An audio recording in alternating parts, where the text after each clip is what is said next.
अस्सलाम वालेकुम, आदाब। Welcome to my YouTube channel Farida Kasim. कैसे हैं आप? अल्लाह आप सबको हमेशा ऐसे ही खुश रखे। रमज़ान आ रहा है, सबके दिलों में एक अजीब सी खुशी महसूस हो रही होगी। रमज़ान की आमद के लिए सब तरह तरह से तैयारियां कर रहे होंगे। रमज़ान की तैयारी में सब लोग अपने घरों को इतने साफ़ सुथरा कर रहे होंगे कि कहीं पर जाला ना हो, कहीं पर कोई गंदगी ना हो, कहीं पर कुछ कचरा ना हो, सारा घर साफ़ सुथरा रहे। सारी चीज़ों को एकदम से साफ़ सुथरे कर रहे होंगे। सब यही करते हैं। और कुछ लोग तो अपने घरों को पेंट भी करवा लेते हैं, घर एकदम से साफ़ सुथरा हो।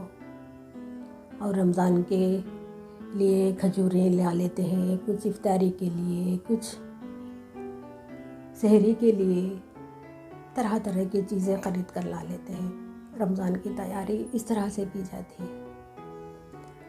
क्या सही मायने में रमज़ान की तैयारी इसी तरह से होनी चाहिए? ज़रा सोचिए। रमज़ान की तैयारी सबसे पहले अपने दिलों को साफ़ करके करना चाहिए। अपने अंदर भरे हुए कचरे को साफ़ करना चाहिए।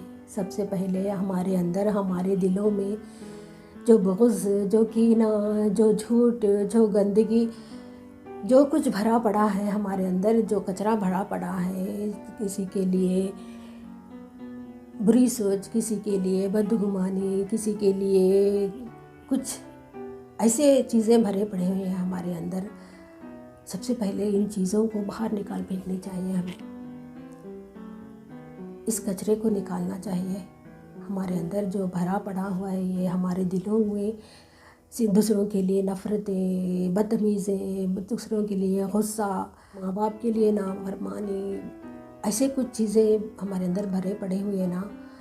इस कचरे को हम साफ़ करके हम रमज़ान की तैयारी करेंगे ना, तो हम उस रमज़ान में एकदम से साफ़ सुथरे, एकदम से हमारे अंदर, हमारे दिलों को खाली कर पाएंगे ना, तो हम रमज़ान की बरकतें हमारे अंदर भर पाएंगे। हम अल्लाह ताला ने कुरान शरीफ को रमज़ान में ही अता किया था।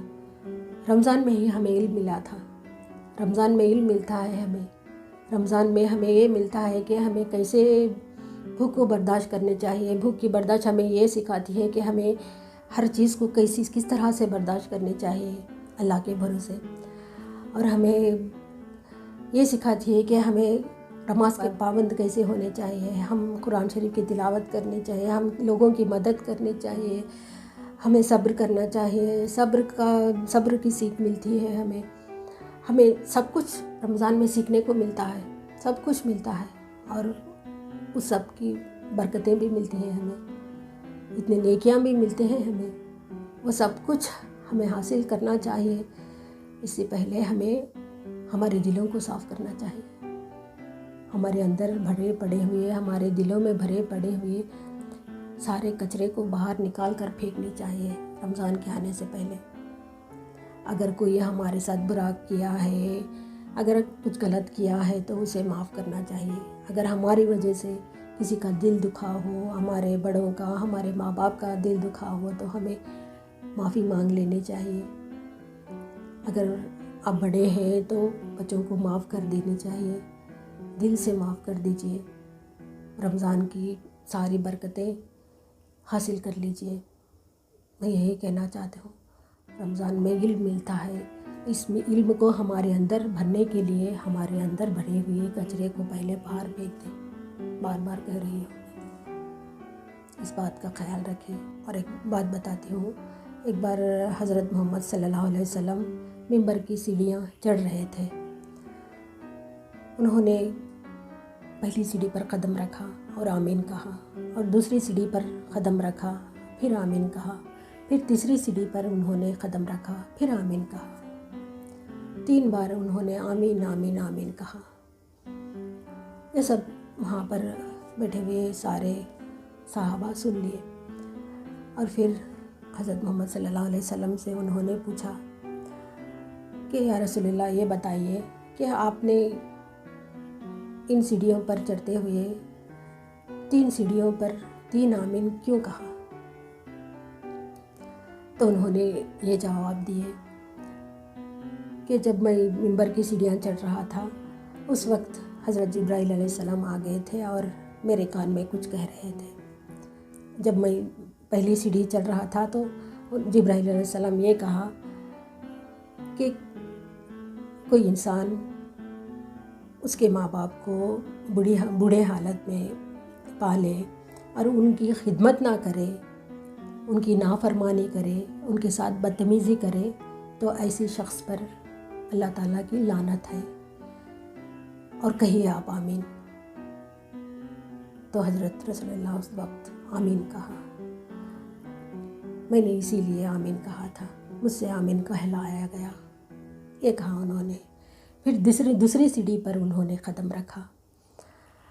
تب میں نے آمین اس لیے کہا کہ جبرائیل علیہ السلام مجھ سے کہا کہ کوئی رمضان کو پائے اپنے حیات میں اور اپنے آپ کو بخشش کا سامان اکٹھا نہ کر پائے، اپنے آپ کو بخشوا نہ لے اللہ تعالیٰ سے، ایسے شخص پر لعنت ہے. اس طرح جبرائیل علیہ السلام نے کہا، اور جبرائیل علیہ السلام کہا کہ کہو آمین کہو. تو میں بھی آمین کہہ دیا. اور تیسری سیڑھی پر میں نے قدم رکھا. تب جبرائیل علیہ السلام بولے کہ کوئی انسان حضرت محمد صلی اللہ علیہ وسلم کا نام سن لے اور ان پر درود نہ بھیجے تو ایسے شخص پر بھی لعنت ہے، اس پر بھی آپ آمین کہو. تو میں نے اس وقت بھی آمین کہہ دیا. اسی لیے 3 سیڑھیوں پر میں نے 3 آمین کہہ دی. ذرا سوچیے، اگر ہم رمضان کو پائے اور رمضان میں اپنی بخشش نہ کروا سکے، رمضان کی برکتیں نہ پا سکے اور جہنم سے نجات کروا نہ سکے، تو حضرت رسول اللہ نے تو آمین کہہ دیا ہے. اور رمضان کو پوری طرح سے آپ عبادتوں میں گزاریں اور سب کا حق پوری طرح سے ادا ہو رمضان میں. میں یہی کہنا چاہتی ہوں، اور آپ لوگوں سے یہ بھی کہنا چاہتی ہوں کہ آپ سب کو میری طرف سے بہت بہت رمضان مبارک ہو. میرے لیے بھی ضرور دعا میں یاد رکھیے گا. رمضان میں اللہ تعالیٰ سے بخشش طلب کر لیجئے، یہی موقع ہے. اللہ تعالیٰ زندگی عطا کی ہے تو اس کا حق بھی ادا ہو. میں یہی کہنا چاہتی ہوں. بس مجھے اجازت دیجیے. ایک بار پھر سے آپ سب کو رمضان مبارک ہو ایڈوانس میں. اللہ حافظ.